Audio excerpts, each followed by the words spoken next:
I don't have to swear. I don't have to say anything but the truth. There is God, and God is. I heard his voice. He spoke. He spoke and he said, love on earth must be. Love was unique. Love was just phenomenal. Love was 5 uniquely talented individuals. Love is everybody's group. I'd like to understand just why I feel like I have been through hell, but you tell me I haven't even started yet. To live here you've got to give more than you get. That's I know, but they said it's alright. I'd like to understand today, then maybe I would know who I was when it was yesterday. The seasons and the reasons are on display, and I know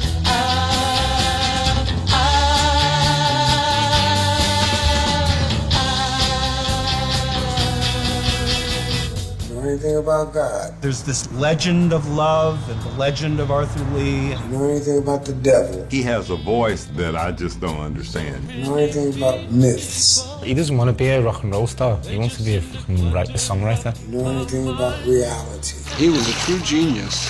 throw it away, throw it again. They were the top band.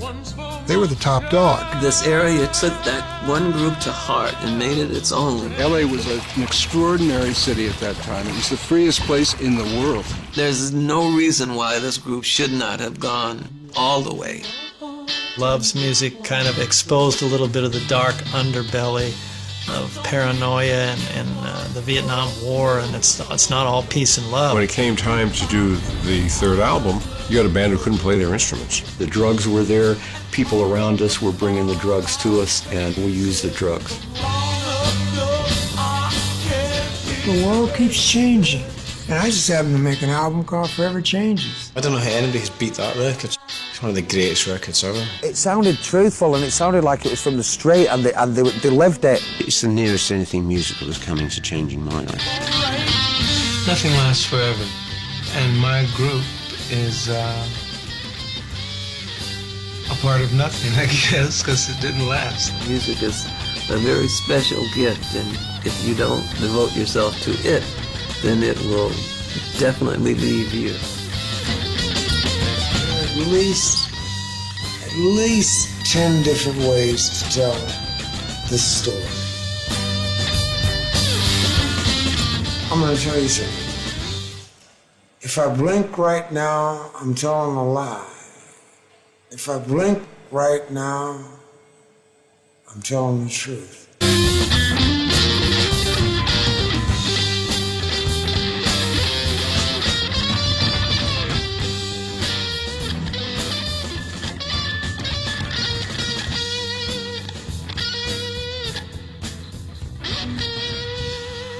Every single morning of my life, when I woke up, my aunt had on blues or jazz or some kind of music. It was just, man, that's what I woke up to music, you know? She'd have Howlin' Wolf, Muddy Waters.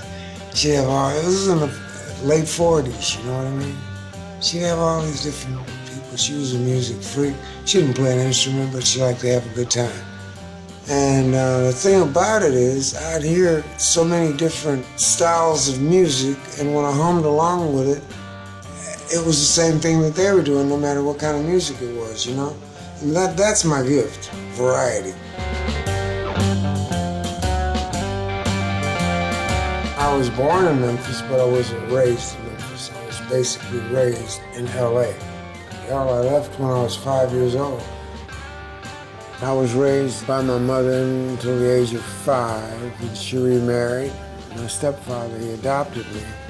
My name was Taylor, Arthur Taylor, and he changed it to Lee through the adoption papers and stuff, so I've been Arthur Lee ever since, you know.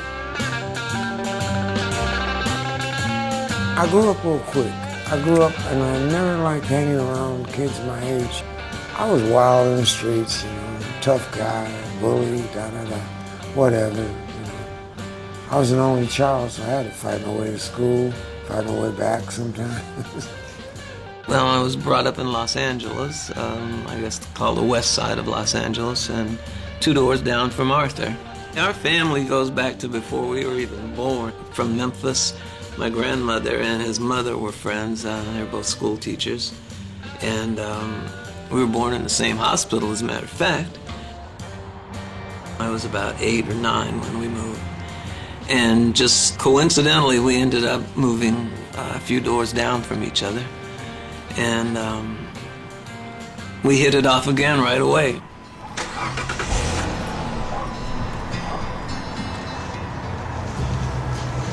You see that big round, that oval-shaped building over there? Well, that's their gymnasium. That's where I broke the Dorsey High School basketball record. Hummingbirds hum, what do they hum? Little girls wearing pigtails. And that's Susan Miller Dorsey. Who the hell is Susan Miller?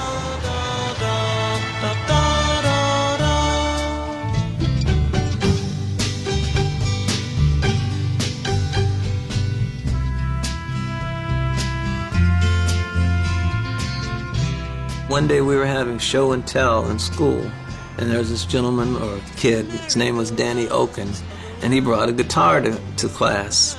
And for some reason, he had to go to the nurse's office, and he asked me to take care of the guitar. And so I'm holding his guitar and I'm strumming it. It was a Harmony Sovereign. And it was just electrifying, just the feeling of the guitar. It kind of is like tickling your soul, basically. It's like, I would imagine that's how God feels, you know, to feel the vibrations. It's such a fantastic feeling, the guitar, that I just fell in love with it. I know when I got started is when I saw Johnny Echols in a high school assembly playing the guitar. I'm saying to myself, interesting, you know what I mean? It really blew my mind. I saw all of the girls, you know, they were coming after us and, you know, waiting in line to talk to us. And, you know, that was a first, you know, from being shunned and all of a sudden being, you know, the center of attention. So right away, you know, we saw this was our ticket. I'm trying to break the high school record in basketball and all of that. And all these athletical things that people are like they're twice the size I am. And it's going to be a problem here. I don't want a problem. You know what I mean? I know how to play this instrument, and I made up in my mind that I was going to become a musician. We got a group together with Arthur playing bongo drums, and then Arthur switched over to keyboards. We would play bar mitzvahs and weddings, funerals, whatever they needed the music for, we were there.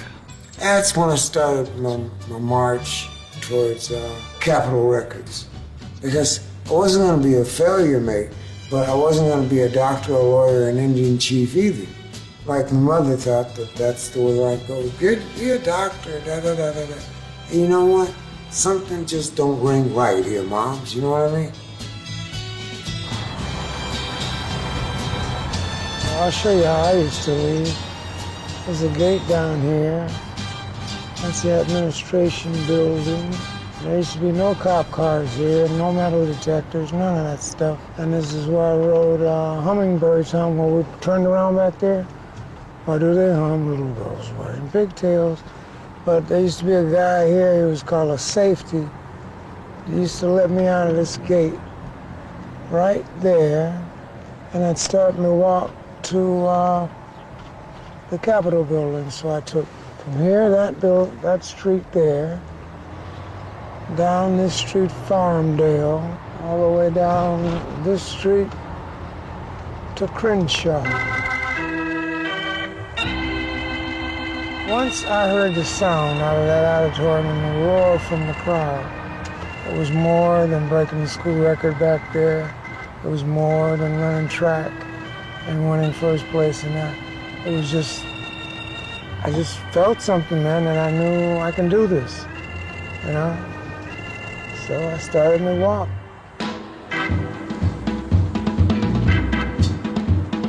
Did you do this after school, Arthur, or? No, I did it during school. I did school to do this. It was all rubbish, actually, because I learned at home. My mother was a school teacher. Her aunt was a principal.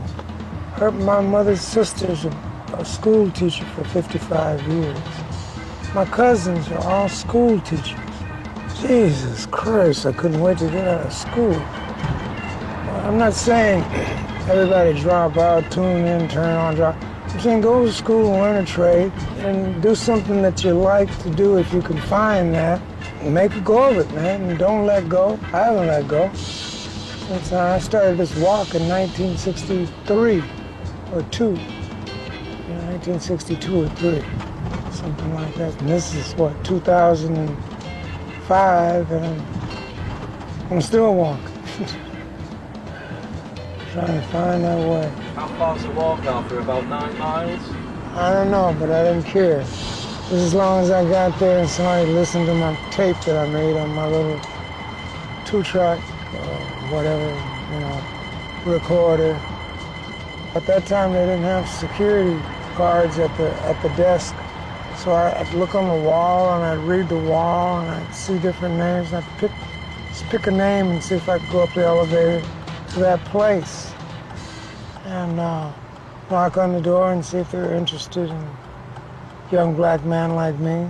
The end of the street here is Wilshire Boulevard, the so-called Miracle Mile or whatever the hell. Quite a difference when you cross Wilshire of the look of the houses and the whole bit. Look at these fucking houses.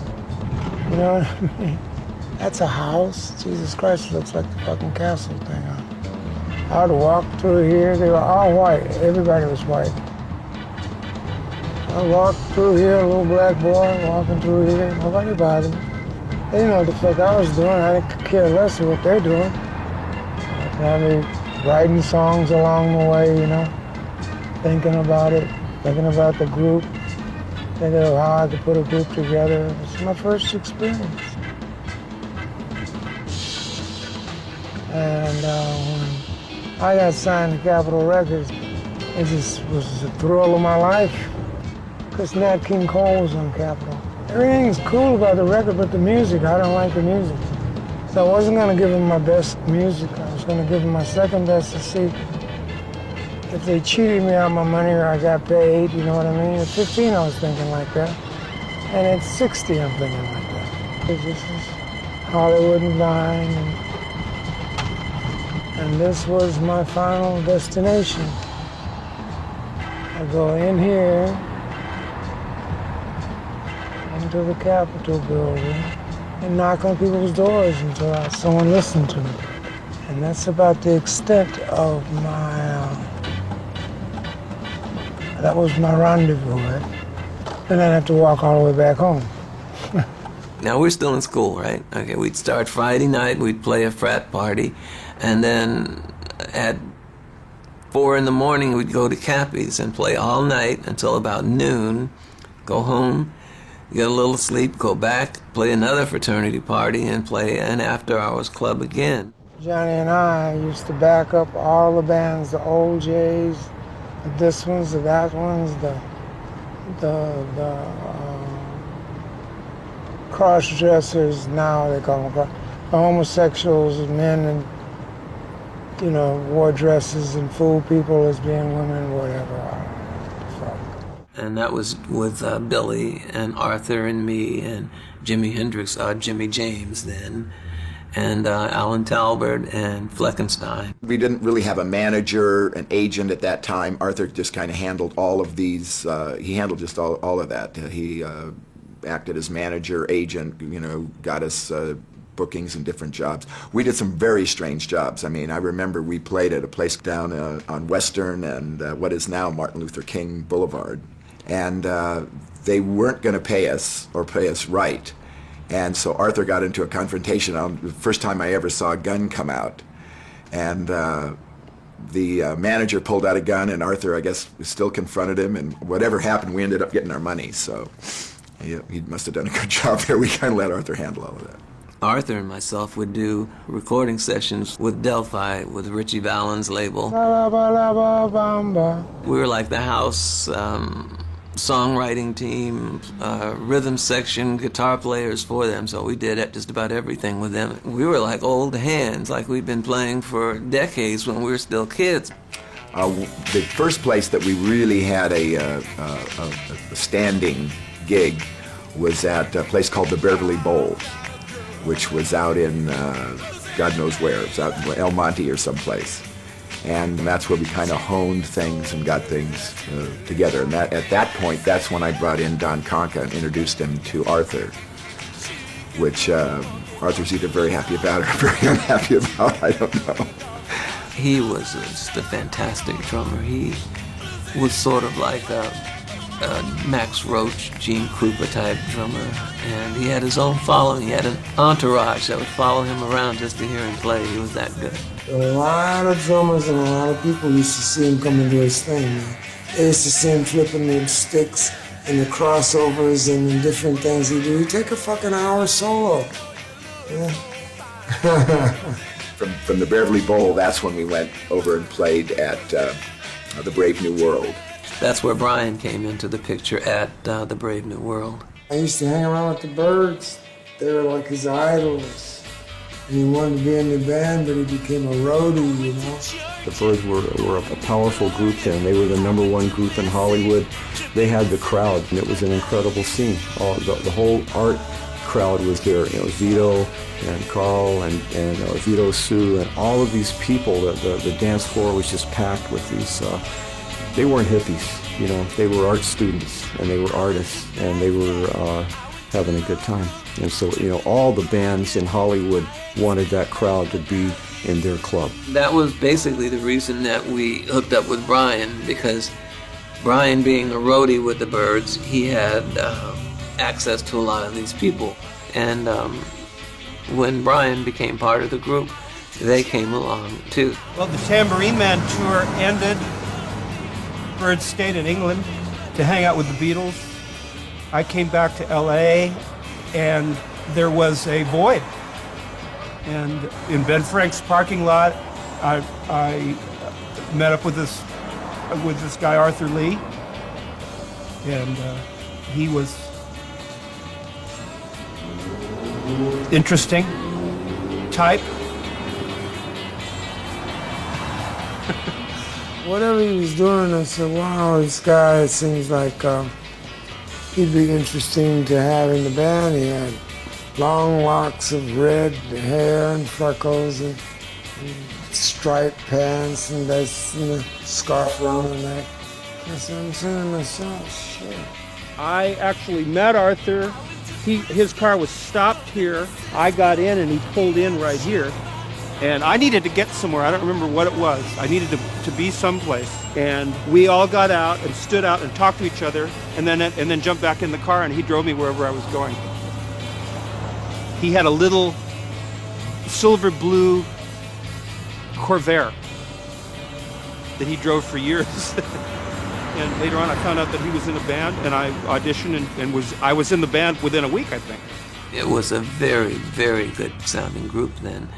And wherever we played, we would fill the places. And so we thought at that point it was ready to go. I guess we'd kind of be a pretty big group in Hollywood as the Grassroots. And then all of a sudden, there was a record released by a group called the Grassroots, a record called something Bob Dylan wrote, I don't know. But anyway, that blew my cool because I didn't have my name registered or anything, you know. And the vibration that I got wasn't very good. So instead of reacting in the normal way that I would if someone stole something from me, I chose to do just the opposite, which was love. So that's how I got the name of the group, or I thought of the name of the group. Have you been able to live up to it, do you think? Well, I found out that everybody was love, and I was just a part of love. My very first experience of love was when I stumbled into a club called Beto Litos. It was near Shelley's Manhole, where we saw Coltrane and Miles Davis. And here was this group, and they were deafeningly loud, and they were mixed racially, and my mind was blown, to use a 60s term. It was like the Black Hole of Calcutta with a door charge, but what was great about it was the music and the people, and there was everybody. Every kind of freak you could imagine, and some people who were just gorgeous. It was the early flowering hippie scene, you know, lots of scantily clad young girls, and I was a teenager, and that was very stimulating. Opened my eyes. I wanted to leave home immediately. This was Love's answer to the Cavern Club. We played here 7 nights a week, and wouldn't matter whether it was Monday or Saturday night, it was always full. Over here is where the stage was, and this is where the group played. All this area in here was dance floor. It was raucous, it was loud, guitars would be bouncing off of all these walls, and so you had a huge sound. You could do some damage to your ears. People talk about the way I look. I think I'm always said I got enough to write a book. But don't they know? Everybody would look at Love, they would see something special. It was sort of a minor Beatle thing in its own little way here, where, you know, each member had his own little fan base. Let me play it one time now.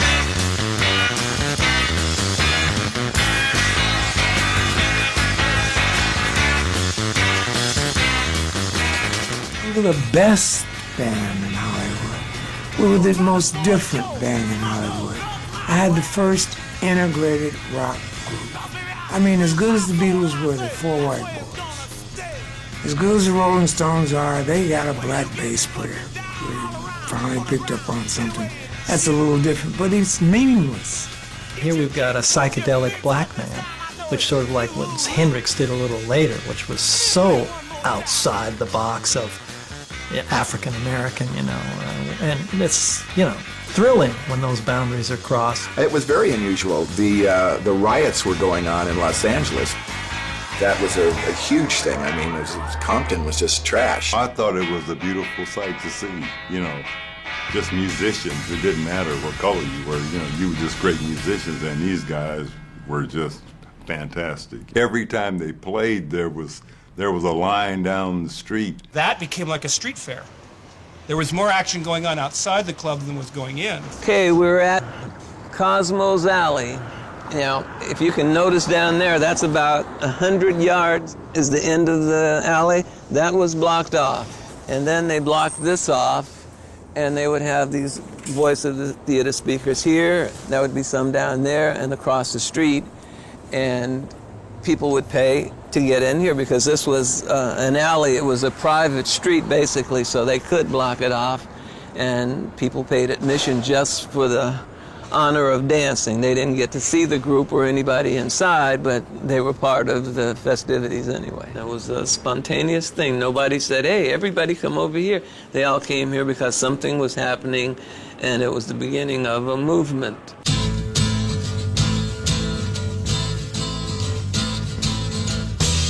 What is happening and how have you been? Gotta go, but I'll see you again. And oh, the music is so loud. And then I fade into the... I'm glad that I was raised in a life and helped create what they call the 60s. Because that's when it was happening. That's when, if the shirt on your back and it's cold outside, and you can stand here and I can go outside with this shirt,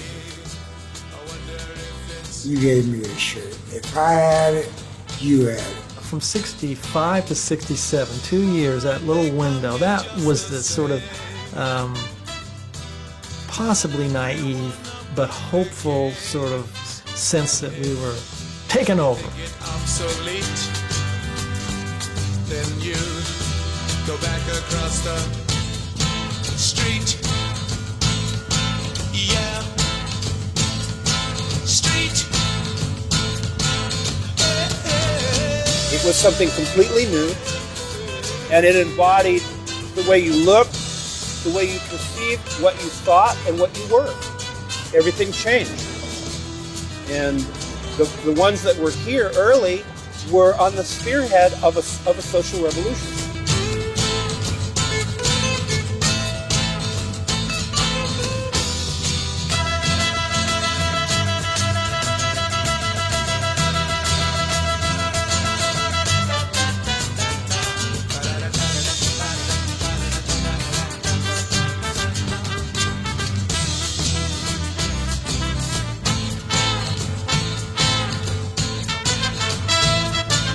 this country was changing, the civil rights movement was happening, and the colleges were in an uproar over things happening, and what they considered, or what we all considered, was the hypocrisy of the times.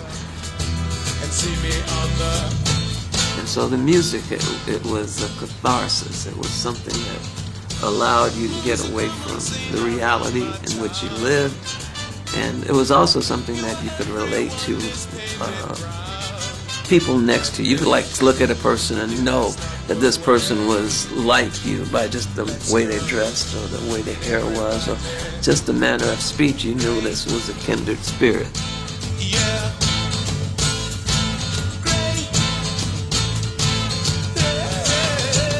And we were here for quite some time. Up until the time we did our first album, we stayed until it got to be prohibitive, because even though they had the Cosmos Alley, it was still not enough room for all the people that would come out to see Love concerts or Love gigs or whatever. When we were at Beto Litos, I had an opportunity to get into the Cinematographers Guild. I really didn't want to, but I had to take that at that time. I walk into Beto Litos down on Cosmo Alley in Hollywood. Guess who was there? Arthur Lee. Jeez. Arthur Lee, Brian McLean, and this drummer they call Don Conca. He said, "Sounds like you need a bass player." Meet me up here next Saturday at Beto Litos, right? So I showed up. I had all my shit together. I had the amp, I had the bass, I had everything. You know what they did? They rolled a joint and dragged me up to Arthur's house. You're in. That's how it happened. And then Snoopy got in because he got in? Snoopy got in because Don Conca was always out to here on drugs. Yeah. Don was just having problems making the gigs, and he was falling further and further into the hole that drugs will allow or help you to dig for yourself. And so he just became a casualty of drugs. And so we had to get someone that was dependable, who was going to be there at all times. And so we ended up, of all people, Alban Pfisterer.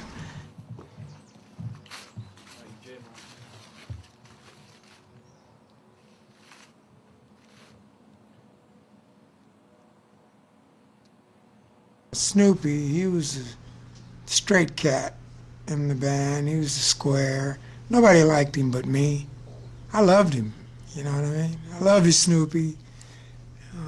A bit confused. Who isn't? I was the odd man out. I was what do you call it? A compromise, basically, the whole time. It wasn't a great experience for me, actually. I was going to art school with Kenny Forsey. That's how I ended up in a group. When they needed a drummer, when Don Conca didn't show up, basically, they would call me on the spot. I was doing my homework. Hey, could you come down to Beto Litos and sit in with us? Sure. That was like my dream. I knew those guys were going to make it. So I went down there and did this, and this basically started to happen kind of regularly. At the time that our first album was being recorded, I was the drummer. They tried other drummers, but Arthur, as you know, is not an easy guy to get along with, so basically they said, F you. And they came back to their last choice, me.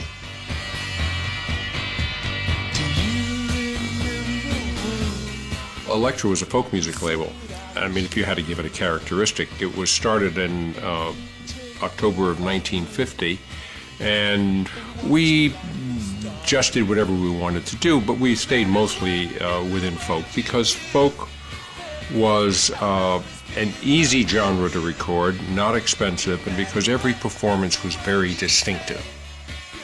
When we finished doing the Butterfield Blues Band, which was a departure for us, we had never done any electric music before, that took me into another area of expectation. I wanted more of that. And when Butterfield backed Dylan at the 1965 famous or infamous, depending upon your point of view, folk festival, at which Dylan won electric, the little hairs on the back of my neck stood up, and I said, now I know where I'm going. And one night in 1965, at a club called Beto Litos, I saw a band named Love. There was a kind of a sense of relief I felt, because I finally found my group, if I could only get them. And that's what led to an entire adventure with Arthur Lee and Love. It was a chance and a risk. Now that I have a chance to look back on the situation, we were an integrated band. At that time, they would show a picture or something someone sketched or drew rather than an integrated group, because it was a chance, you know what I mean, that they would lose their money.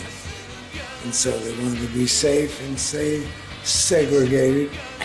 But Jack Holzman or someone had the nerve to have the first integrated group. So the man can't be all good, can he? We thought it would work out because we'd have a record company that was behind us rather than 40, 50 different acts. This was one that was in our corner. And initially, it was a good idea. We quickly came to a deal. It was a $5,000 advance, which in those days was a fair amount of money. But Arthur wanted cash, so I said, no problem, meet me at a bank, I'll get you cash. And the band all come over with Arthur. Arthur takes the $5,000 and says to the band, I gotta go somewhere. And Arthur disappears. Arthur shows up several hours later with a Mercedes Gullwing that would seat two, and gives each of the band members $100 because the car had cost $4,500. I didn't understand how a Mercedes Gullwing was going to handle 5 artists because Arthur, as brilliant as he was a little weak on cubic content. My first involvement with Love came through Jack Holzman asking around Los Angeles where to record a new band that he had just signed. And it was the first time they had recorded in Los Angeles as well, because they were a New York-based company. And he came out, interviewed me at Sunset Sound, and brought the band in and produced the first album. They were playing at Beat Alito at the time, and they were really sharp. So they just came in and basically played their set. People try to tell me what they think is right. I don't listen to them. Don't know day from night.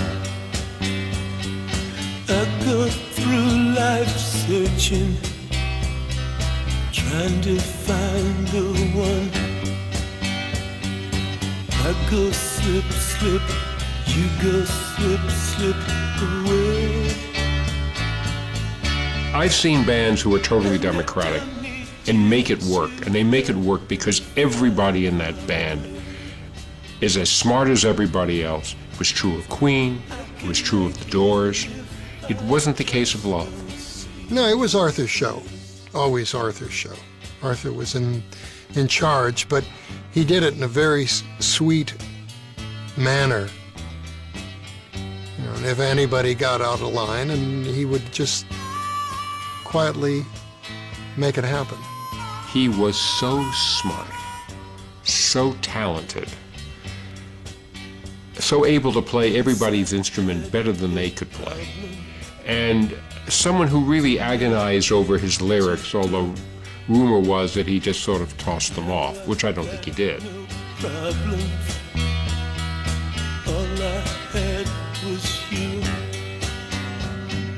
Guess I'll keep on searching and try to find the one.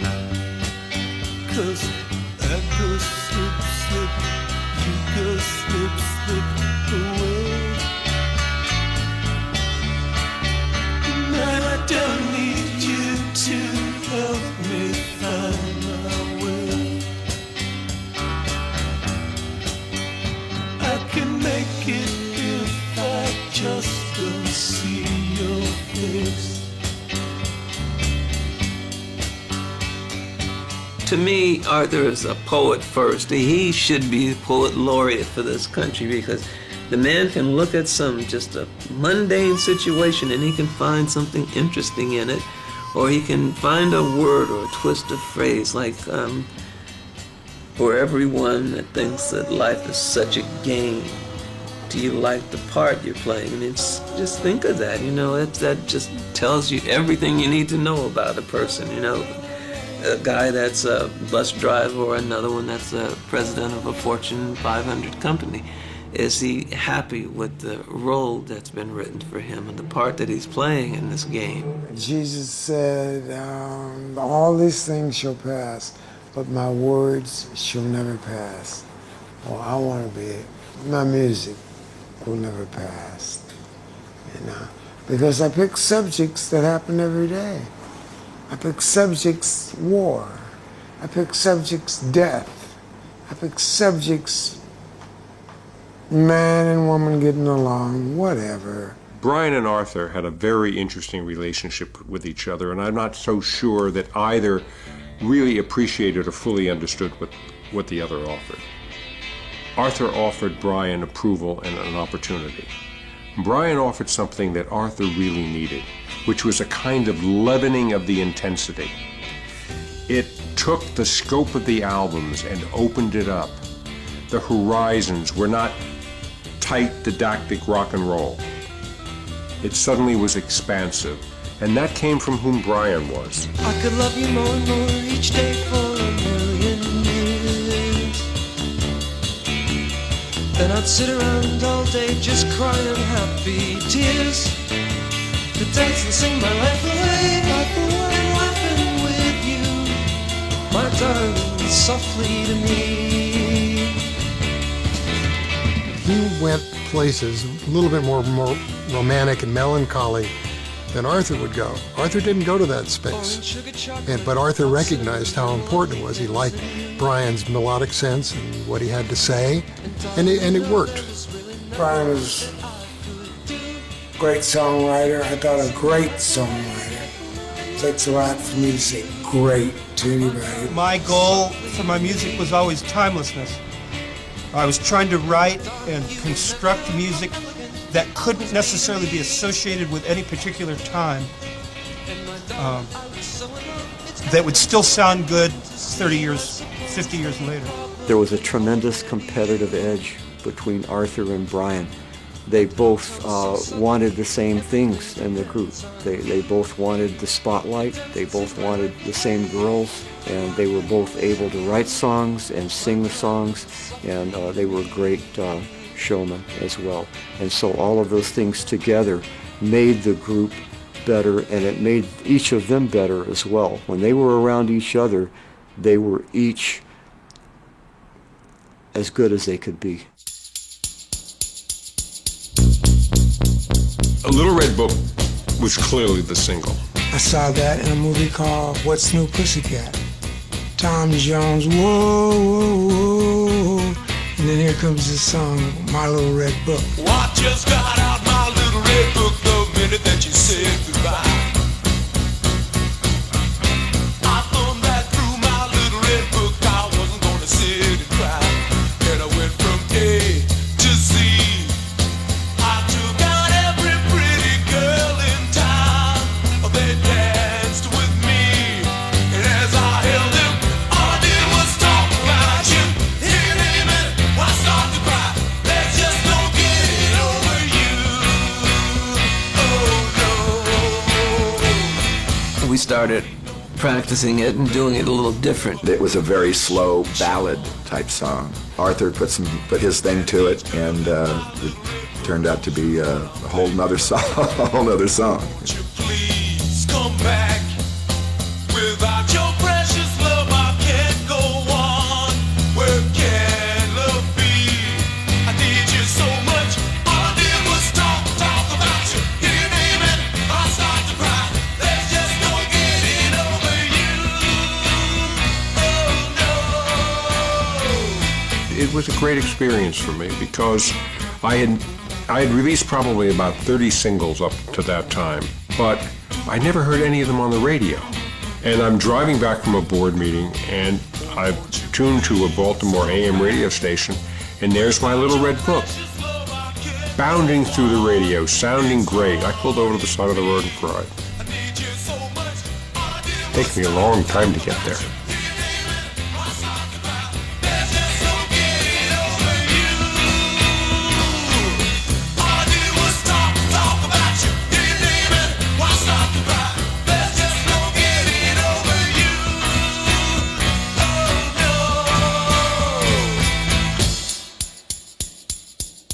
my rock version of Little Red Book outsold all of their Little Red Book stuff, you know what I mean? Now Manfred Paul Jones is playing the blues. Don't break my heart, mate. You know, I mean, hey, you can fool some of the people some of the times, most of the people most of the times, but you ain't got the blues. I come from Memphis, Tennessee, where they would take a stick and knock it upside a black man's head. And the black man would ask him, what'd you do that to me for, Mr. Police Officer? He says, I didn't like what you were thinking. That's where I come from, dude. The album sold about 150,000 over a reasonable period of time, which made it one of our biggest selling albums of all time up until that moment. But what I saw was we had that within the greater Los Angeles community, we'd broken a band, which meant we had bought a ticket to the show. Because other bands would gravitate to wherever a hit band had been successful.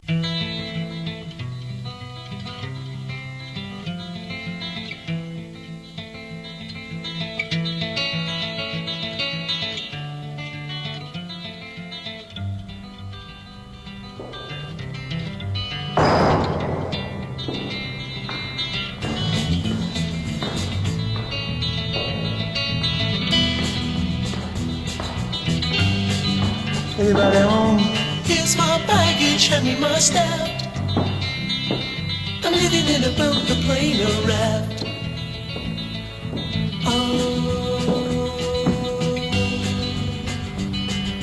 And I love so hard to choose. We lived there for about a year, I believe. It may have been a little longer, but it's been a long time. Everybody knew about it. You know, I mean, it was just a bizarre thing, you know, this group all living in this big, huge castle. A friend of Brian's was in charge of taking care of the upkeep and all of that. And he came up with an idea that if we paid the taxes and the upkeep, that we could live there. This was the dining room. This is the living room, it still is. But there was glass going across here. And the fellows used to have roller skates, and they'd roller skate around and about here, into here, and everywhere, actually. Arthur had invited me to come over to the castle, and when I walked in, you know, he looked up and he gave me a wave, and then he flipped around and was skating backwards, you know, and it was he was quite an accomplished roller skater. Everybody that came through town, the Jefferson Airplane or Janis Joplin or whomever, would stay there. You know, so it was like the place to be, you know, for groups traveling through Los Angeles that knew us. I wake up from the bedroom in there, come through those shutter doors and go to the kitchen and meet 5, 10 people, like I said, you know, I'd never seen before, because we never locked the doors. Quite different these days. Well, this is a swimming pool, but at the time there was so much shrubbery or whatever in the way. This is hardly a swimming pool, you know. That's the guest quarters over there. It's the maid's quarters now, but no one lived in there. But upstairs is where Kenny Forsey lived. Don Conker lived downstairs here. And it's quite amazing what they've done to this place.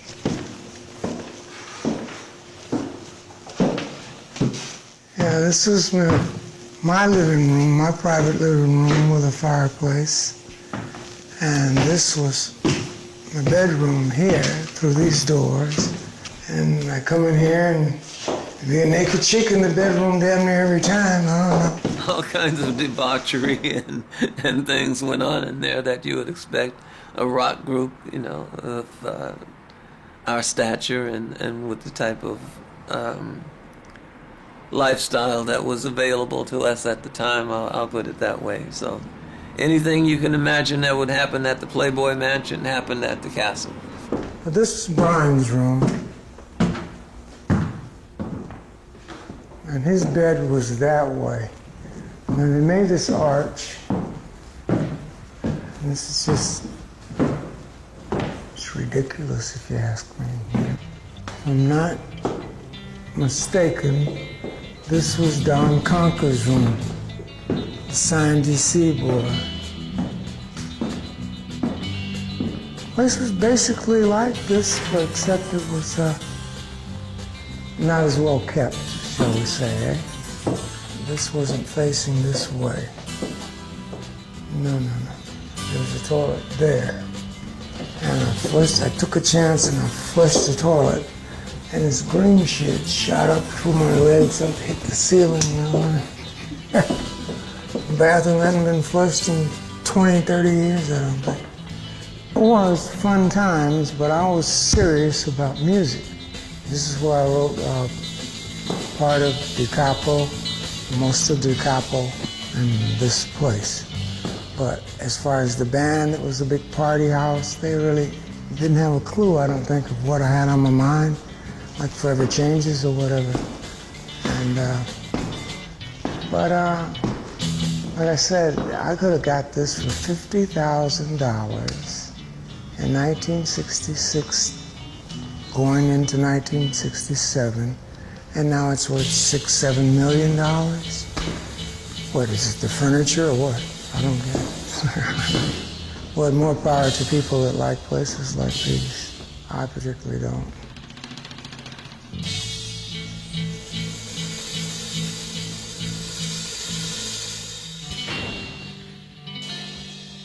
I think that time and the time shortly thereafter had to have been the best time in their lives because, Arthur and Brian and all the guys were dedicated to making it, just like every band is. And so you always look at yourself and think, well, when have I made it? That what's happening that lets me think, okay, I'm on my way now.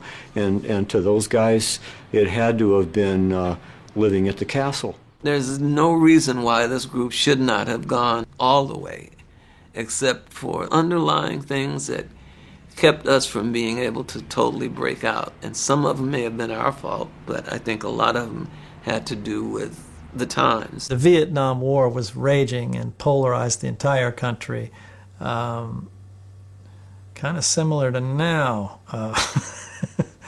I mean, Iraq has not polarized us that much. Well, the carnage has been censored, We can't even see the American caskets coming back. But then the media helped stop the war. Every night was this stuff on television. Every time we turned on the TVs, the war in Vietnam, the war in Vietnam. They shut my television. I called my mother and said, hey, Mother, they shut the television. She said, why did you do that? Didn't it have an on and off switch? She says things that really penetrate, you know what I mean? There was a lot of things happening outside of this little enclave that we had created for ourselves here in Hollywood. It was like our little fairyland. And as long as we stayed here, everything was okay, it was safe. But when we left, that's when the real world kind of crept in. Call my name. I hear you calling my name.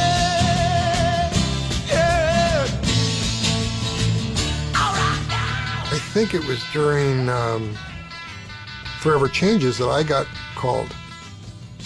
And luckily I had a bad back and x-rays and all, and I was deferred. But I seem to remember the guys terrified.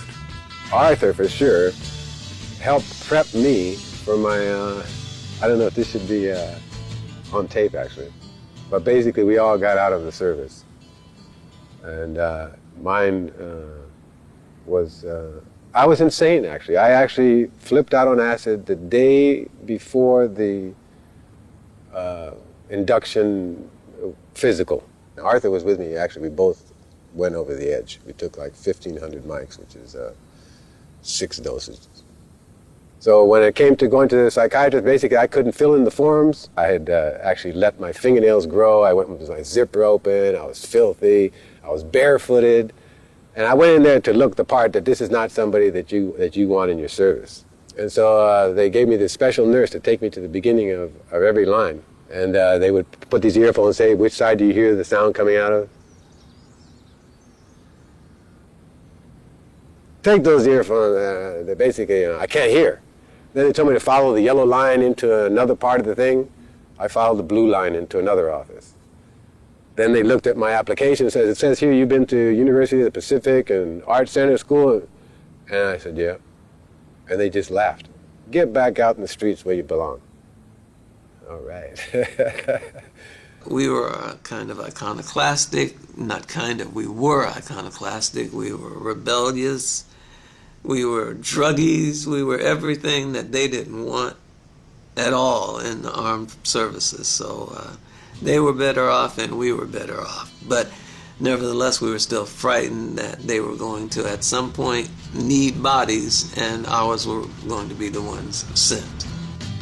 By the time that I'm through singing, the bells from the schools of walls will be ringing. More confusions, blood transfusions. The news today will be the movies for tomorrow. And the waters turn to blood. And if you don't think so, go turn on your tub. And if it's mixed with mud, you see it turn to gray. Then you can call my name. I hear you calling my name. I think circumstances, life itself, and just serendipity all came together and kept us from, being part of that. But it still was there. It was always an undercurrent. And like on House is Not a Motel, I remember we were up in San Francisco at the Warehouse, I believe. Janis Joplin is on stage squalling, that loud voice, that boozy voice, and there's this guy that's just come back from Vietnam, and he's talking to us about what's happening over there, and he's telling the story about blood turning to gray as it's mixed with the mud and all of this, and we're listening to this, and he's, just one step away from, blowing it. But he's also a very fascinating person to listen to. And I'm listening to the story everybody is, but Arthur's mind is working differently. He's writing a song from the story that this guy is telling us about the war, and that's how that came about. And it's a true story of that horrible, sad, I can't think of anything worse and better than sad to say about that war. People died that shouldn't have died, and kids lost their lives and legs and limbs, and for what? I was talking with Arthur about doing the next record, and he said, I don't have to do another record with you.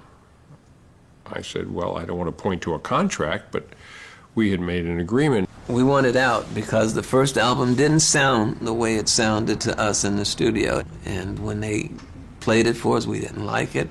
We didn't like the fact that they weren't promoting us nearly as well as we had expected. And we just were not happy with Elektra, and we wanted out, and we were too young to be signing contracts anyway, so we had decided that we were going to split. He said, I was under 21 when I made that agreement. So he was legally not emancipated, and he could walk away from the contract. Meanwhile, his lawyer, Al Schlesinger, who had the good taste to be appropriately embarrassed, and said, Jack, I knew nothing about this. And I believed him, because you would never look at Arthur Lee, who had imbibed his share of substances, ever think he was under 21. They took for granted, just straight away, they looked at me and thought I was 26, 30 years old. And I wasn't 17 or 18, 19 years old tops. And so I met with Arthur. I gave him a larger advance and increased the royalty, and he re-signed. And this time I said, Arthur, I want to take a Xerox of your driver's license, and I want you to initial it, and we're stapling it to the contract, which he did. Either before or after that, we recorded 7 and 7 Is, which was a standalone track. Well, 7 and 7 Is and A Message to Pretty. I used to call my girlfriend when I was 16 years old, 15 years old, Pretty. So this is A Message to Pretty. And 7 and 7 Is, she's born on the 7th. Anita Billings, she's born on the 7th of March, and I was born on the 7th of March. So I thought it was a perfect match. I produced that one, and I went into the studio, and it was mayhem.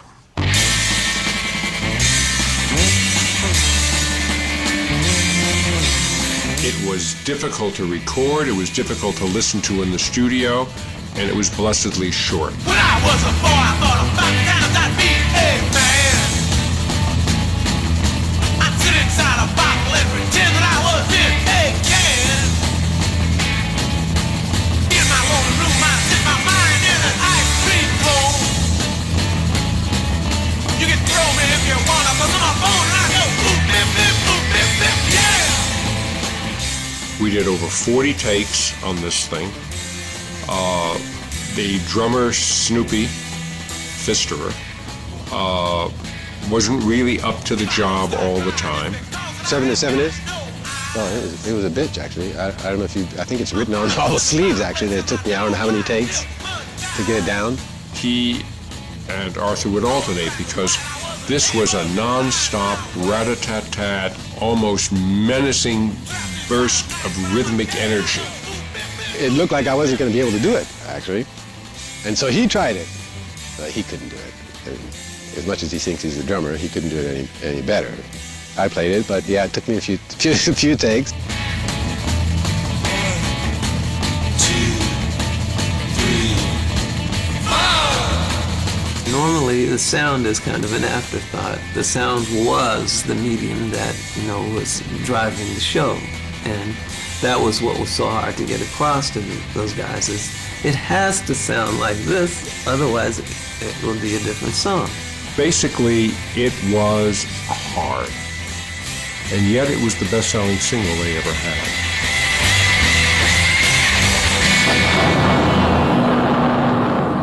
I'm very proud of it now, but I must tell you, I hadn't lost any of my hearing until that day. I came out of that studio somewhat worn down.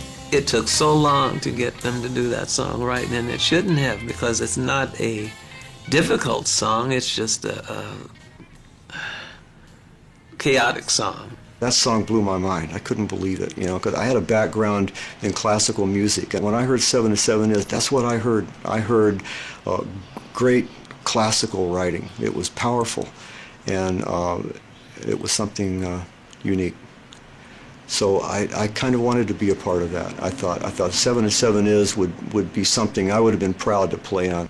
We came to realize that in order to push ourselves to that next level, we needed a drummer that could really play, and so we got Mike Stewart. On one occasion, I'll never forget this, because it's such a humiliating experience. We were playing at Beatolitos, and My Little Red Book, I don't know if you know, but it actually has the beat on the back side. It's not like a regular song. And I used to regularly screw that up when we came back in. There's a break and then it comes back in. So Arthur said to me, hey man, if you screw up that My Little Red Book tonight, you might as well just pack your shit and go home. So what do you think happened that night? Yeah. I fucked it up, and everybody turned around in the band and looked at me, and I was like wanting to sink through the floor. What's the point of that? Just part of my experience with the group. Well, that's when they finally, like I said, Arthur and I were friendly, and he wanted me to be around him, basically, I think. And he tried to accommodate me and make use of my piano skills. Having Snoopy play his harpsichord, then the group had changed, it shifted a little bit. And Jay Contrelli had been part of that lineup that played over at the other places on the west side of California and nightlife. And Jay added a lot to the sound of it, his flute and saxophone. So it was kind of an experiment that worked for a while. At that time, I don't know that Love was performing like they did on the first album, because the first album is truly a document of a performing band. And by the time Da Capo rolled around, they were starting to become more of a studio band, where things were starting to get written and not necessarily played before coming into the studio. We went up to Arthur's house up in the canyon, and he just started going over the songs on his acoustic Gibson. And they were great songs, but they were totally different than what had appeared on the first album. Da Capo? What's that mean? You know what? When I thought Da Capo, I thought it meant the end. back to the beginning. That's what da capo means, isn't it? Yeah. So you go to the second line, right? From the beginning to the end, and back to the beginning. That's what da capo means, I think. I'm not a Frenchman, but that's what I think. Change of producer at that point. Paul Rothchild was available, and I thought that Paul would take them places. I was good at bringing out the best of what they have, but Paul would be able to go an additional distance and show them what could be.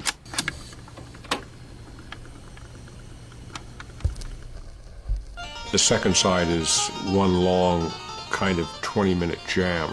We used to do that on stage just fluently and naturally, and it was great, you know. When we got in the studio, this guy had a grudge against this guy. We were pissed off and in a bad mood because I was ready to take Brian out that night, and I don't even know why. I didn't need anybody in the studios. I don't know what went on between them and their transactions and their things, but the feeling was, Jesus Christ, it was the worst feeling I ever went in the studio with. And I couldn't believe it. I couldn't believe what happened to you guys. I'm not here to babysit you. You know what I mean? What's this vibe about? I mean, you could feel it. When you're in my bed, baby, I feel so good. Give me a little.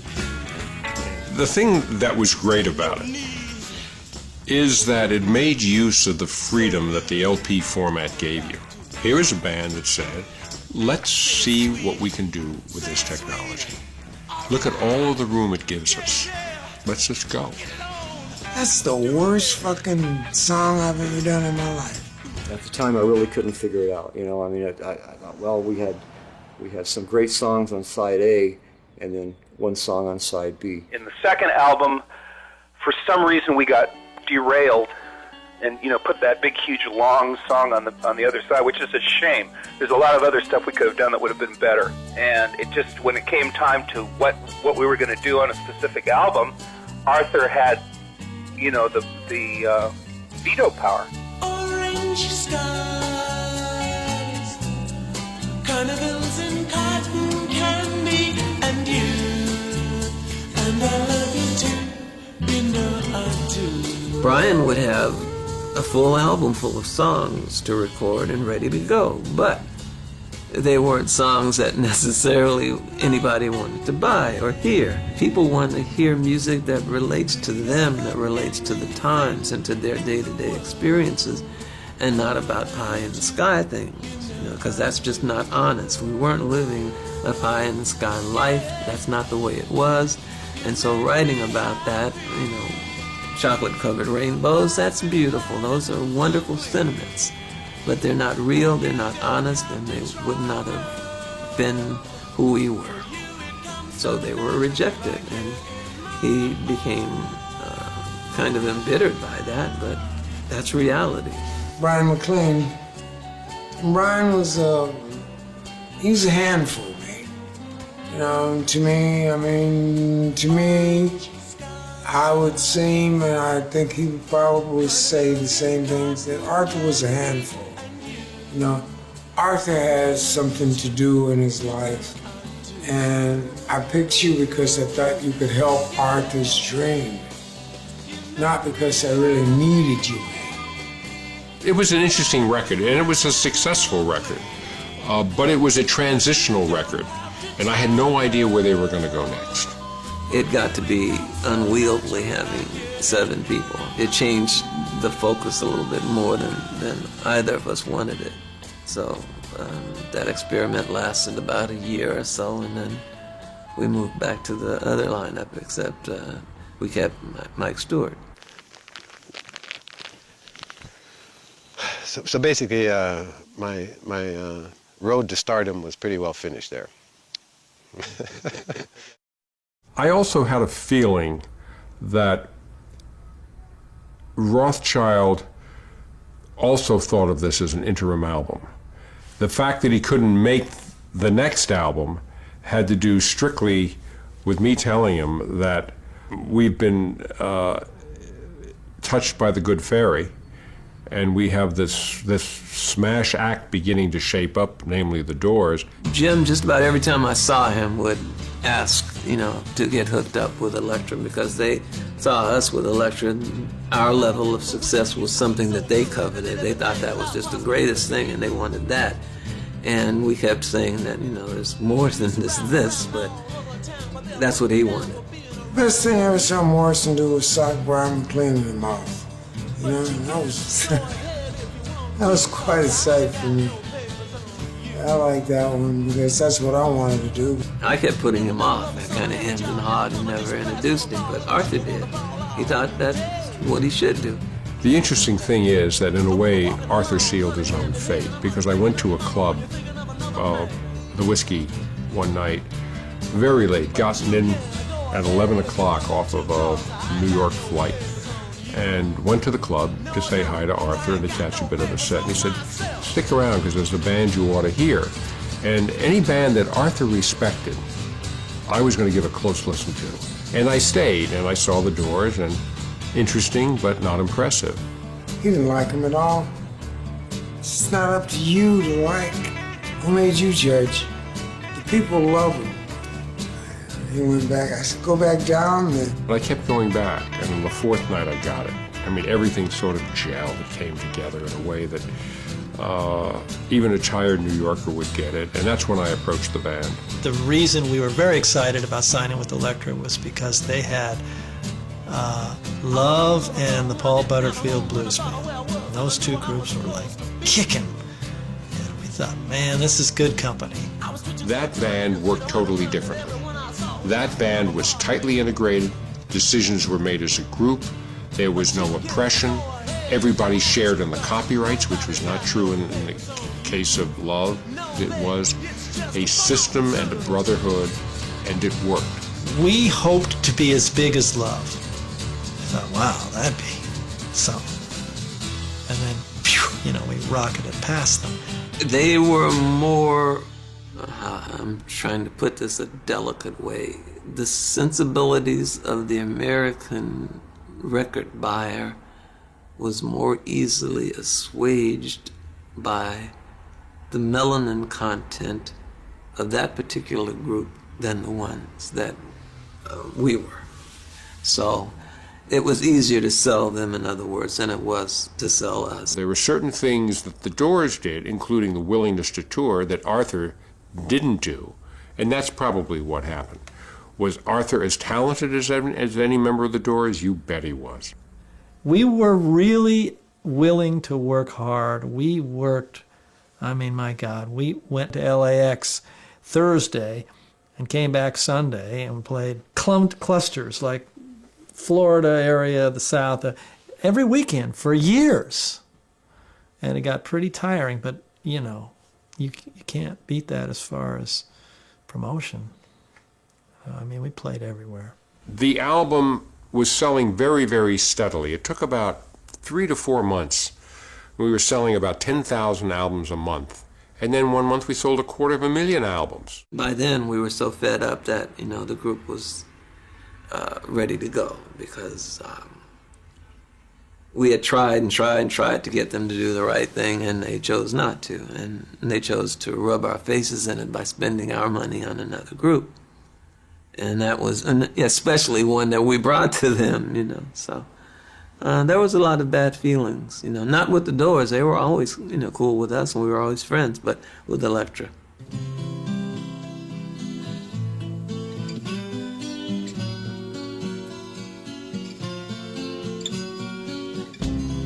Sitting on a hillside,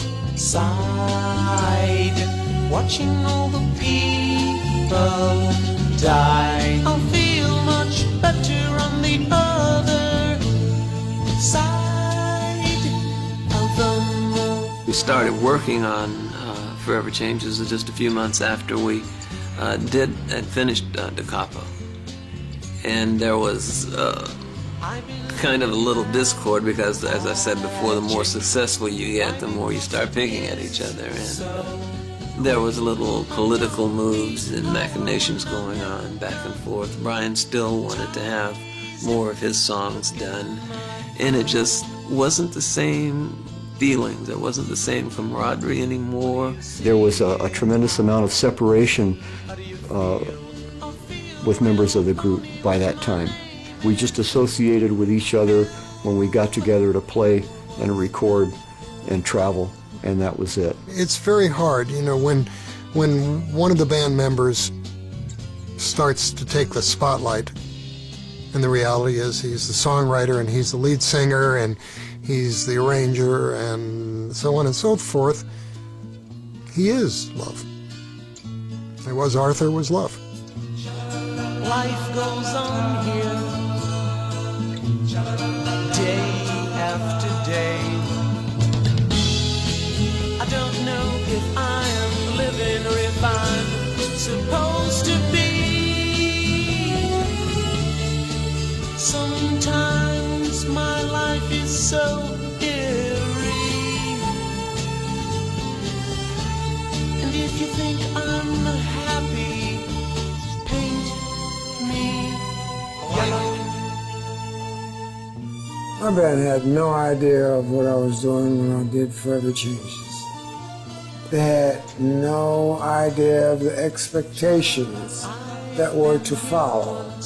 They had no idea that I was recognized in the world with my music as the way it was. They just wanted to prop and lay there nodding and farting. Forever Changes, the songs were multi-dimensional, and they needed a lot of work and a lot of preparation. And so the fact that we had difficulty with those songs is understandable, considering the limited rehearsal time, the limited playing time. We rehearsed 3 songs to go in the studio, and the band just didn't cut it. And Arthur was screaming at everybody, trying to get them to wake up. I tried real hard, man, for a band to stick together. But how are you going to play when you're asleep? How are you going to play in the studio when I have to shake you and wake you up? I seem to remember reading somewhere that 7 and 7 Is took something like 30 takes to get the foundation track right. And I'm not sure, but I think that we didn't try 30 times to get that first track right before it was decided we should take a little break. And Arthur got together with a few people back behind the glass. I fired the band and brought in all Hollywood studio musicians, mainly that were playing for Phil Spector and Jack Nietzsche, to play 3 cuts. And I remember the guys were there in the control room, and there were tears on their face.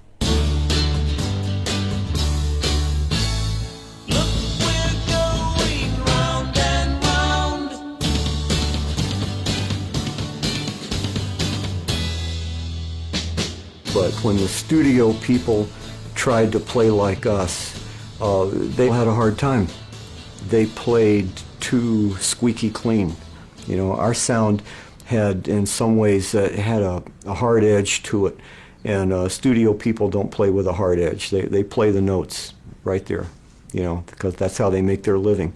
And so I think that in some ways that restricted their ability to play the music the way it was supposed to be played. And so, you know, that was fortunate for us. And then afterwards they came to me and they said, "We'll get it together, we'll show you." And they did. And I have to hand it to them that they were able to come back from it and say, "I'm not going to, be taken down by this, I'm going to do it." I think we all knew that we could do it. We just needed another chance.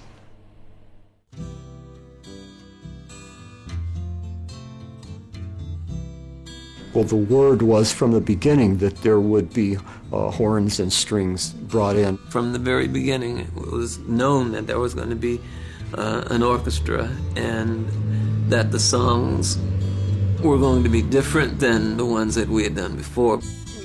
Never went in with the concept of even putting strings and horns on it. That was never a part of it to the end, and that was my idea. Everybody takes credit for doing that, and I don't know who gets the laurel wreath. But once the decision was made to add the strings and horns, Arthur was right in there. He worked very closely with the arranger to get that stuff. I had these songs in my mind, and I was determined to do what I was going to do. I knew all the orchestra parts, I just sort of needed someone to help me arrange the things that I did on that Forever Change. The guy's name was David Angel. When we met, it just, somehow it was almost as though we'd been together already. You know, it hit right off. We went right to work. It was magic in a way because nobody knew exactly what would happen. So we were relying on each other, but we were young enough to believe in that. We got together every day and spent hours, and they didn't tell me what to write. They weren't trying to get something from a technical orchestrator. They were trying to get me to feel something or belong to this music. And Arthur would sit there, for instance, and play on the piano and really work on his song as though he hadn't finished it yet. And yet he knew I was next to him, but he just wanted me to feel what he was doing. And he would play the song over and over, and sometimes he'd hit a note, like in the middle of a phrase, and look at me, and I'd notate that he liked that note, you know. But it wasn't that we sat there talking and working like, oh, should we do that? He just played and played, and hours would go by, and I'd just absorb it. And that's what he wanted. Rather than just adding strings, if you listen to the songs, you can see where certain parts that were played, he would complement that by playing the same part, except with strings and horns. And so they fit in perfectly rather than just putting Muzak in it, like on some albums you hear. It's just like an afterthought. It wasn't that way. It was a coherent part of the song. Arthur, he was like to me, he was like a symphony composer. He created an idea, and it had to live. It didn't have to be pretty. It just had to live. But with Brian, it was more direct. It was easier to understand. And what knocked me out in his songs was the unexpected. You know, he could throw something at you, you didn't expect it to be in that song. And yet, it fit perfectly. This was a very fortunate combination, these two guys, I think. The difference was bigger than it appears on the records. The Love Forever Changes album would not exist if it didn't have Brian McLean's Alone Again Or.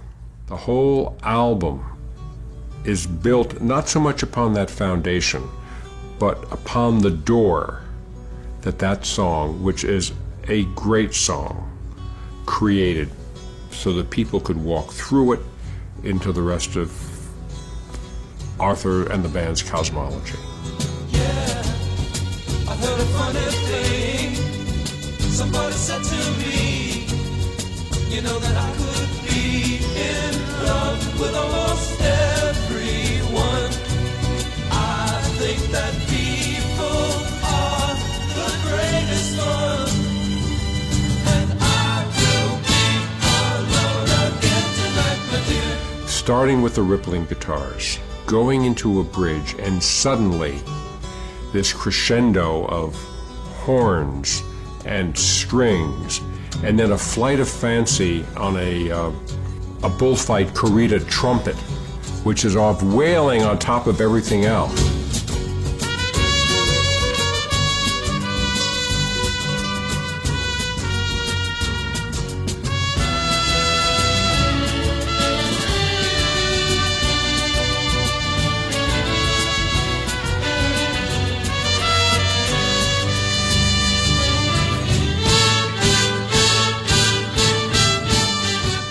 Bud Brisbois. He was a wonderful trumpet player, and I'm really glad he did it. He had 3 fingers on this hand, so he had no thumb, I think, and no little finger. So he was a perfect trumpet player. That's one of those moments I would love to have been in the studio, but I was just knocked out when I heard it. But it was so unexpected from the band. No LA band had done this, and there they were off again. I thought that was wonderful. I've never heard any other group reach that level of art. I mean, the Beatles were a wonderful combination, and they had the right stuff. You know, everybody had their role, and they did it right. But as far as a group that just created a kind of abstract rock art, I've never heard anything like this group and that album. When I heard it in the studio, you know, in full blown with the orchestra and everything, it just really knocked me out. And I thought everybody else would hear it the same way, you know, because you're adding rock and roll or really blistering guitar runs with flamenco, or on top of something that's rather avant-garde. And that was different. I don't think until that point there had been an album done like that. I was pleased with that from the start. I know Arthur was kind of, I don't know, maybe a little ambivalent, but I heard it differently.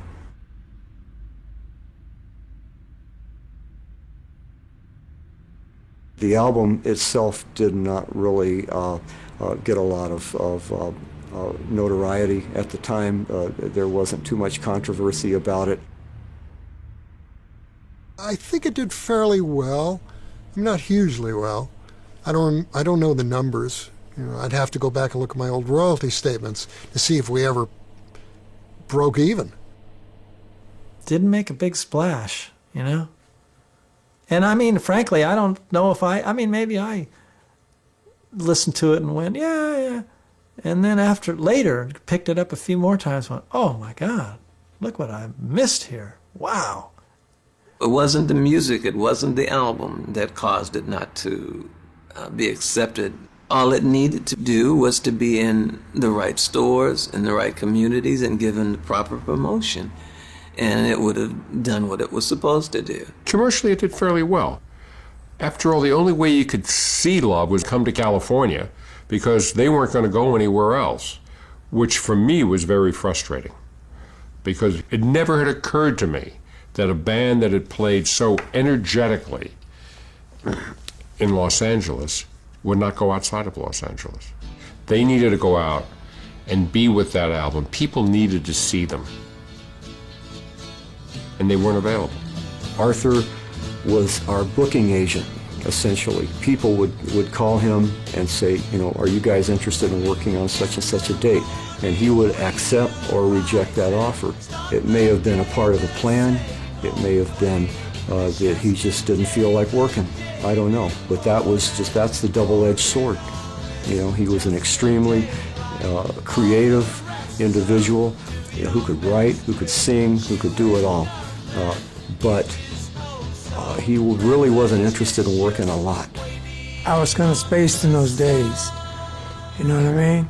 Sometimes if I go to work and the street light, like it says, wait, stop, and go, if the green signal didn't wink at me, I wouldn't go to work. I've been out there in my day. Arthur just didn't play ball. To me, that was his downfall. There's times to play ball. He got chances to do, like I say, tours with major people, TV shows and spots, and if it wasn't top billing, he just turned it down flat. You're asking me questions that I question myself. Why weren't we as big as the Beatles? One is because I didn't cooperate. And the other is, I'm not going to go and eat shit on the road like these flunkies, but now I see that, look what Jim Morrison did. He did, look where he is. Janis Joplin did. I used to have to sit at the Fillmore. Cheers. I used to have to sit, always drink twice as much water as you do wine, or 3 times as much. I think it helps flesh out your physicalness, or your kidneys and your liver, right? I headlined over, the Grateful Dead, what are those other, Moby Grape, those other ones, what's Janis Joplin's band called? Big Brother and Holding Company. We headlined over all those people. At one point, I had to tell the people, hey, look, my name is underneath this other band. And I refused to play until they changed the marquee. It's not that I'm an egomaniac. It's that I know what I'm doing in music. I got Arthur to come to New York, supposedly for 2 or 3 days. I hoped that maybe if he came to New York and we took him through the club scene and stuff, he'd catch a little of the disease, but he didn't. In fact, he left a day early. He just couldn't stand to be away from Los Angeles. It was basically, I I had a good thing going on the West Coast, and actually, to tell you the truth, I was afraid to go somewhere else because I didn't know how it would be received. I know I had it sewed up here. It's cool. I can live here and I can make a living here. But to go to New York and to play and those other places, I was just out, 19 years old, mate. 20 years old. I didn't know. I didn't know, man. I mean, I didn't know that it's all the same. I didn't know that doing this interview, looking at you all, is just like looking in a mirror, looking at me. There's nothing to be afraid of. The back of the Forever Changes album was a shot that was taken by Ronnie here, and we gathered at Arthur's house up at the top of Kirkwood. Johnny had a joint going, which you can see in the picture. As we were jockeying for position, my foot brushed against the Spanish vase that Arthur had on the deck there, and it fell over and broke. And so Arthur reached down and picked it up and said, "Okay, take the picture." Some people have said it signaled the breakup of the original group, the death of the whole thing, the hippie era. I mean, it was obvious that through that album that they wouldn't be there at the end of the album because of what we had gone through, the emotional upheaval. It was really gut-wrenching what they went through, even for Arthur. Everybody was a bit depressed, but I think Arthur was even more so affected by it. And he talked about death quite a bit and thought that he was just going to die. But I think a lot of that had to do with just being tired, because of all the changes that were happening, Forever Changes, knowing that this was going to be it as far as this particular group is concerned, and that things were going to be different. It was never going to be the way it was.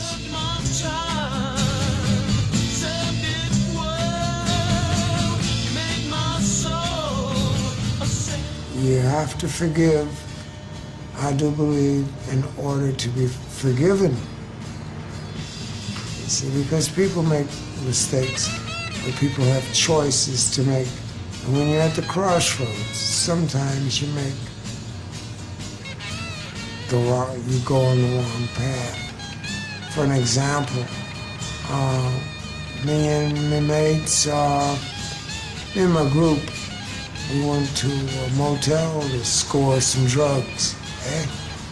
Well, I like this type of drug, it gives me sort of a lift, and they like this sort of a drug that puts them to sleep. And it was like, I went that way and they went that way. And the band went that way. The hard drugs were something that I believe that we all had to deal with, but we didn't all do it at the same time. We were staggered in our involvement with heroin, which is the most limiting of all drugs. I went the wrong way as well. Up, down, whatever. When you're born drug-free. Unless your parents were strung out or something like that. You're born drug-free. You're having a great time. You're running around, carrying on. You don't need this to do that. You don't need this to do that. It was something to help us deal and cope with the realities of what was going on. Something that you'd worked so hard and so long for, and now you see it just leaving, and you can't do anything about it. And you're depressed, and so you self-medicate. And you self-medicate and keep on, and pretty soon you chase the dragon until the dragon catches you. And that's what we all did. But it wasn't a point of the drugs causing the problems. The drugs were after the problems were already there, and then the drugs were used just to try and to cope with them. In January of '68, we went back into the studio and recorded Your Mind and We Belong Together and Laughing Stock, so it was just a side A and a side B of what might someday be another album.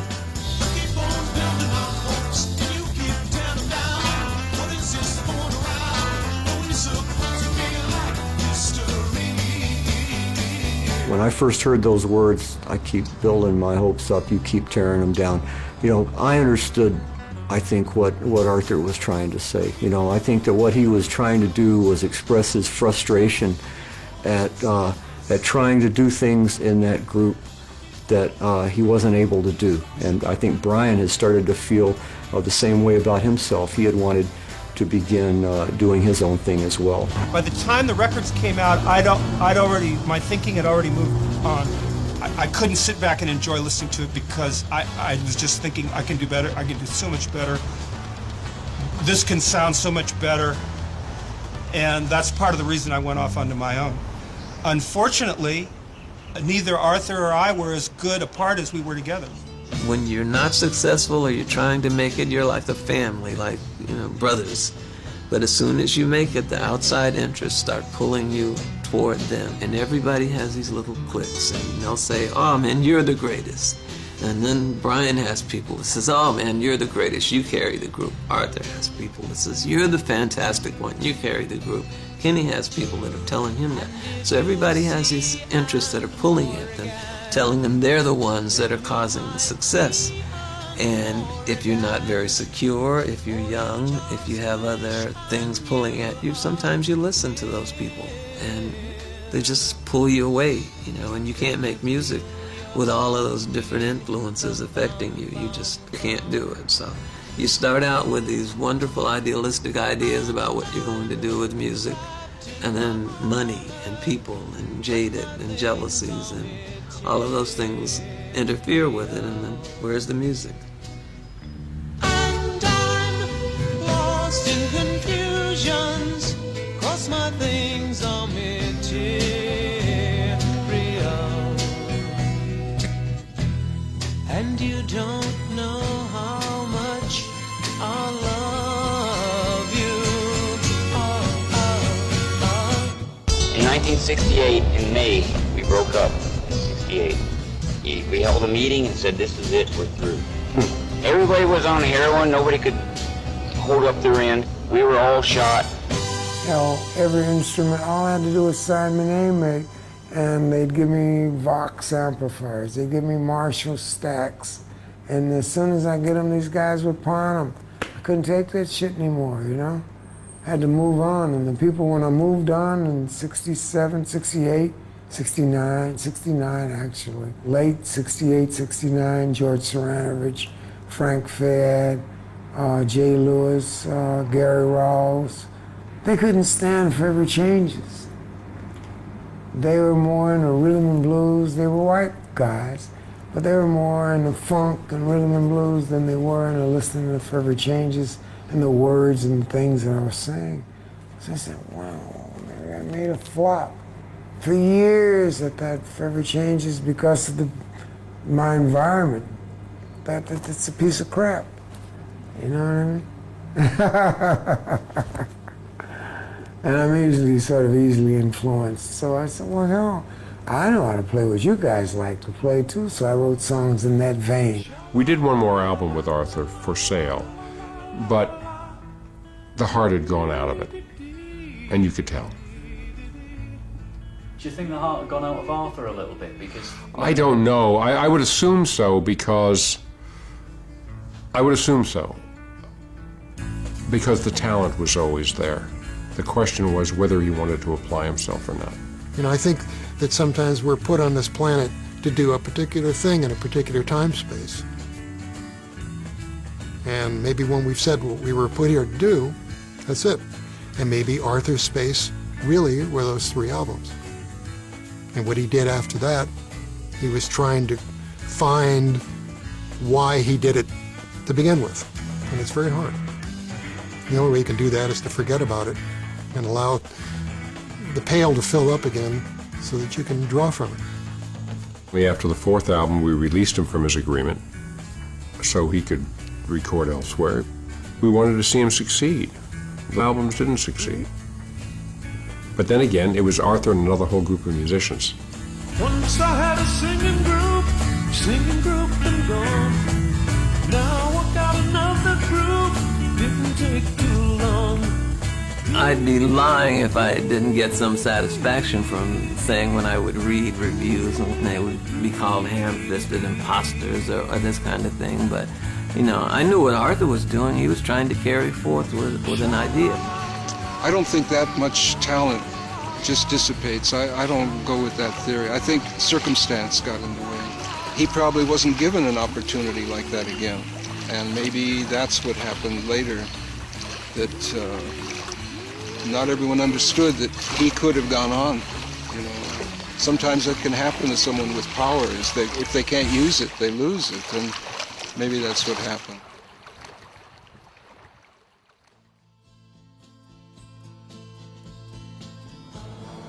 I've had a lot of fun, man, you know? But I've had a lot of fun the hard way.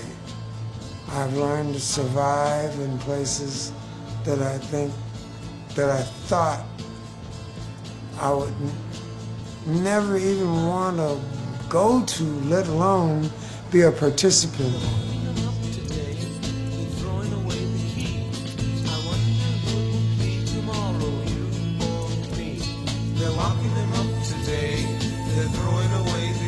They have a new slavery now, it's called penitentiary. That's new slavery. You know, where they arrest everything that's poor and everything that's black and poor whites and a lot of Mexicans. Those people don't care about going to jail. It's a second home to them. Me, I have a job to do, man. All you hear about all day long is motherfucker this, motherfucker that. You motherfucker, I'll kill you, motherfucker, this, that, and the other. How I pulled this robbery, how I did this murder, how I do. Man, I don't want to hear that. I want to play my music and please people on this earth, man. You know what I mean? Leave me the fuck alone. That's all I ask. Leave me the fuck alone.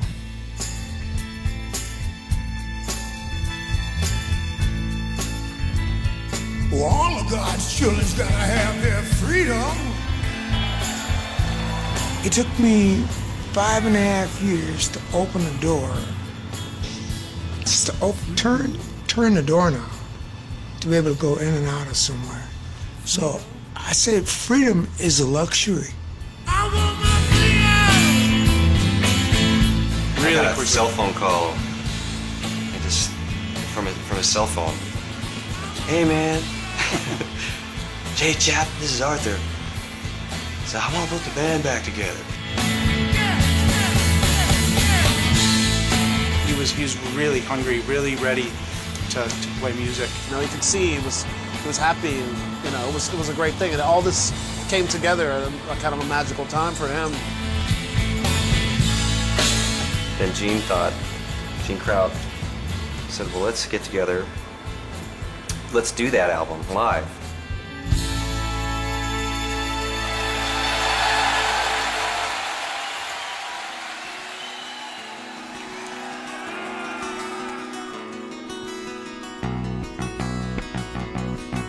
People were crying when Arthur walked on stage, and it was different for us, you know, to see. Where are you going? I see you walking. Have you been there before? Just an amazing experience once we walked out, lights went down, and it just, you know, those violins started sawing. Did you take them home? There's a private in my boat, and he wears his instead of medals on his coat. Nobody gets on stage and gives as much as that guy can give when he really wants to. He's the greatest performer in the world. The music was beautiful. Arthur was on. Yeah, we felt like we were partaking in something very special and sacred. She'll bring you water. If she don't, then you will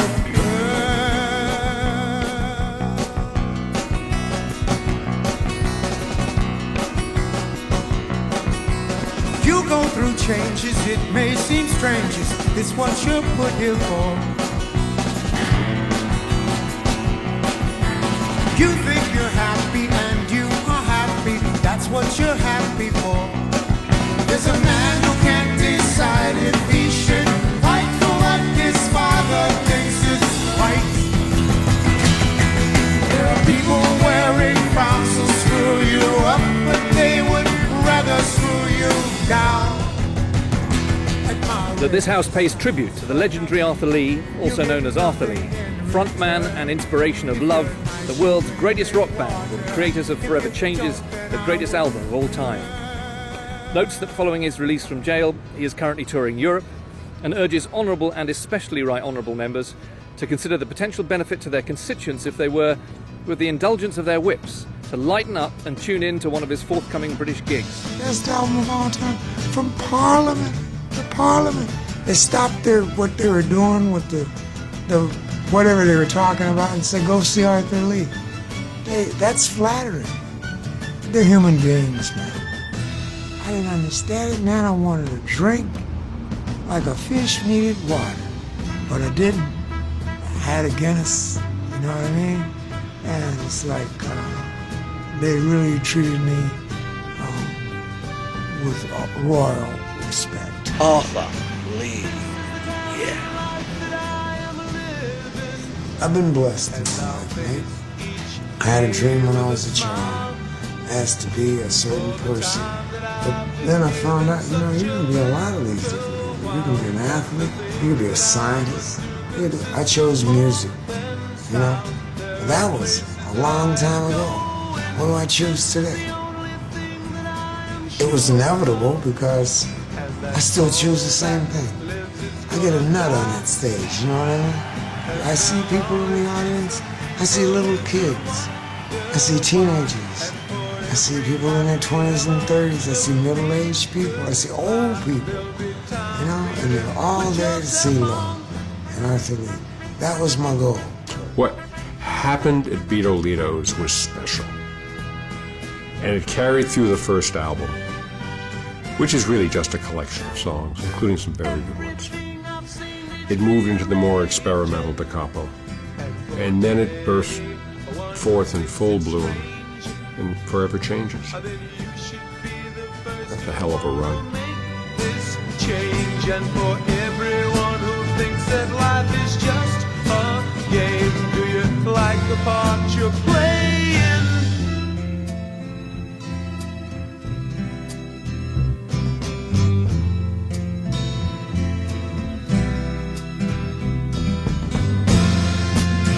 I'll see your picture. You don't want to steal from anyone, but the phrase, it's been a long, strange trip. It has been for us. It's been a long, strange trip. And all of the negative and all of the good, I wouldn't trade one moment of it. It's the street band that won't die. The corpse. it's like the vampire of rock. Every once in a while, the corpse, you know, sits up and emits sound and walks. I keep thinking it's over, and it keeps resurrecting. Arthur was a unique voice as a storyteller, melodically. Love was unique. I mean, if they weren't, you wouldn't be sitting here today asking me these questions. I would say I was proud to be part of it, but it isn't pride, it's gratitude. Gratitude that I was chosen. Forever is a good word for that group. This is the time in life that I'm living, and I'll face each day with a smile. For the times that I've been given such a little while, and the things that I must do consist of more than style. There'll be time for you to start all over. This is the time, and this is the time, and it is time. When you drop out and drop in and drop out and drop by, you know, it's kind of hard. But then when your record gets rated over the Beatles and the Stones and everybody, then you realize, wow, your work wasn't in vain, you know what I mean? It took them a long time to listen to my music, man.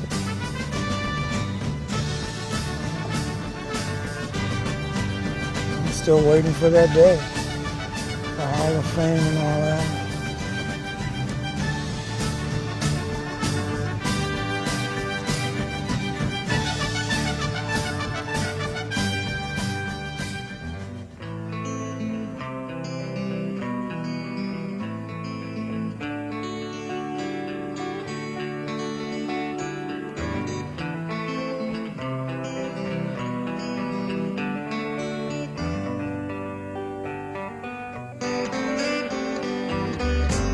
Rather than fight you, I'll give you my bell. And then you can ring it and go fare thee well. And the leaves don't fall in my grandfather's grave, 'cause the trees have been replaced with city buildings.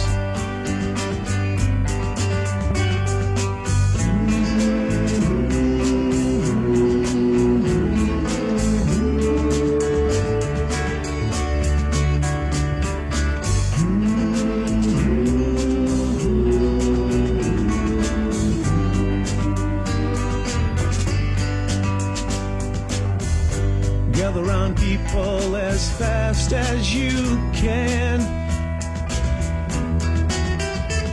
I'm gonna tell another story about an animal called man. Well, he struts all around with his tailor-made suits, but his mind is all filled up with bullshit.